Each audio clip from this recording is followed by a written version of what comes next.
Año 12 a.C.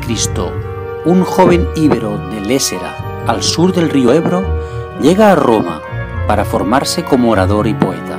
Se llama Urgídar y acompaña a Ovidio en la creación de su Ars Amatoria, libro que altera las relaciones de pareja y desafía las leyes de Augusto.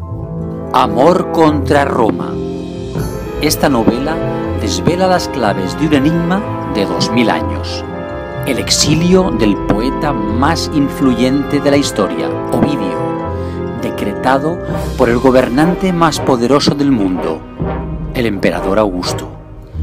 La ambición de Augusto, los venenos de Livia, las orgías de Julia, la paciencia de Tiberio y los juegos de Ovidio, inculpado como doctor adulteri, urden una trama histórica de la que brotó la pareja occidental.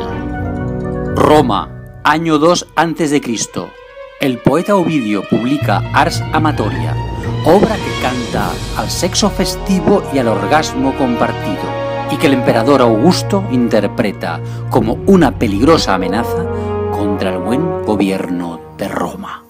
Una peripecia iniciática entre poetas y espías, orgías y venenos, fiestas y atentados, termas, circos, lupanares, mercados, jardines y palacios, navegaciones y exilios, rituales mágicos y una peligrosa conspiración para suceder al emperador de Roma. 2014.